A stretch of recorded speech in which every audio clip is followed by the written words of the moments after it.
Bom, eu e a minha colega Laís ficamos com a importância do solo para garantir a manutenção da vida e o uso e ocupação do solo. Vamos lá. Para entendermos qual a importância do solo para garantir a manutenção da vida, é importante termos pelo menos um conceito básico de o que é solo. Bom, de maneira básica, o solo é a camada superficial da terra, rica em material orgânico e nutrientes, o chão onde construímos, plantamos e etc.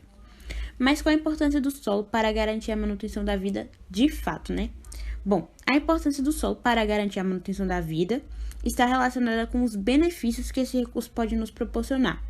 Mas como assim? O solo é importante para o desenvolvimento da vida na Terra, visto que é do solo que a gente retira os alimentos necessários para a nossa sobrevivência.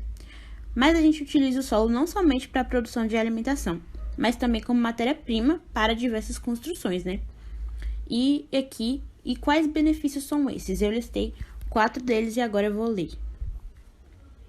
Bom, o primeiro aqui é o fornecimento de nutrientes para a terra, proporcionando o plantio de alimentos ricos em vitaminas e minerais necessários aos seres vivos. Um solo saudável e vibrante pode ajudar a manter o ambiente mais limpo e sadio. Quando o solo está protegido, ele ajuda as plantas a produzirem mais nutrientes que nossos corpos precisam, como proteínas. E quando devidamente gerido, o solo protege as plantas de dano. E aqui eu listei outros benefícios que o solo pode nos proporcionar. Qual a importância do solo para a manutenção da vida, tá? E aqui eu botei o primeiro, produção agrícola. Como vocês podem ver, tem aqui a fazendinha com a família. E aqui mais precisamente a produção agrícola na agricultura de subsistência, que é um tipo de agricultura que tem como principal objetivo a produção de alimentos, que é para garantir a sobrevivência do agricultor e da família dele, ou da comunidade que ele está inserido.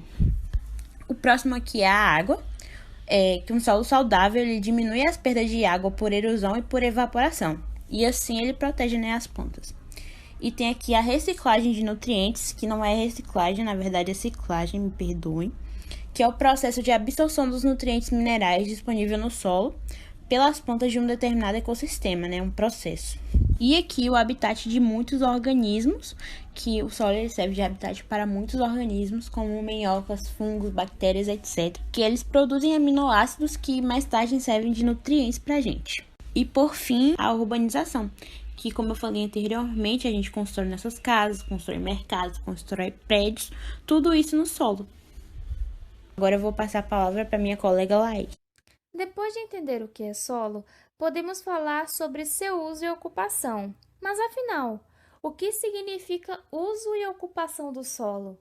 Quando falamos em uso do solo, a gente se refere à maneira como o solo é utilizado para os interesses em comum dos indivíduos. Mas como assim? Veja bem, vamos dar um exemplo de um morador do campo. Roça ou fazenda, enfim. Esse cidadão, seja homem ou mulher, vai precisar de alguma forma adquirir alimento para sobreviver, pois é através dos alimentos que nós conseguimos os nutrientes necessários para a vida. E claro, a gente pode conseguir comida comprando, mas o fazendeiro que estamos falando, ele não quer usar o seu dinheiro para comprar alimento. Então, o que ele pode fazer? Exatamente, ele pode plantar. Plantando, ele vai conseguir se alimentar e pode até mesmo vender o que produziu. Esse é um exemplo muito básico de uso do solo, e é importante ressaltar que o uso do solo altera suas funções e seu estado natural. Muitos problemas ambientais têm origem na utilização dos solos, que provoca alterações climáticas, perda da biodiversidade. Quando falamos de biodiversidade, nós estamos falando de flora e fauna, que são animais e plantas de uma região, poluição das águas, solos e ar. Já quando nós falamos de ocupação do solo, estamos nos referindo à maneira como o solo é ocupado. Como assim? Por exemplo, uma empresa foi algo que foi colocado lá pelo homem. Sendo assim, nós afirmamos que a ocupação do solo se trata do ambiente modificado pelo homem, um ambiente onde tem coisas colocadas lá pelo homem que não foi a natureza quem fez. Por exemplo, uma escola, uma empresa de brinquedos. Vamos dar o exemplo aqui de Tapetinga. A azaleia, por exemplo, é um ótimo exemplo de ocupação do solo. Temos aqui algumas atividades de lazer que a gente pode dar referência como ocupação do solo, como, por exemplo, andar de bicicleta, fazer uma caminhada ou corrida, piquenique, exercícios físicos, atividades voltadas ao comércio, por exemplo, feirinha, uma loja de eletrodomésticos, como, por exemplo, a Magalu, a Zema, uma loja de roupas, como a Supermoda ou quaisquer outra, uma loja de utilidades, não é mesmo? E não podemos esquecer das edificações. Temos aqui 3 imagens, são de Tapetinga. Essa com o teto azul é a UESB, tá? A universidade aqui de Tapetinga.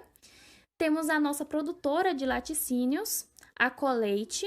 Laticínios são o quê, gente? Derivados do leite. Queijo, manteiga, iogurte. E a Praça Derivale, a Praça do Boi, não é mesmo? E a Praça Augusto de Carvalho, logo ali em cima. Temos outra feirinha e um parque. Quando a gente pensa em parque, a gente pensa na lagoa, que é um bom exemplo também para ser usado como ocupação do solo.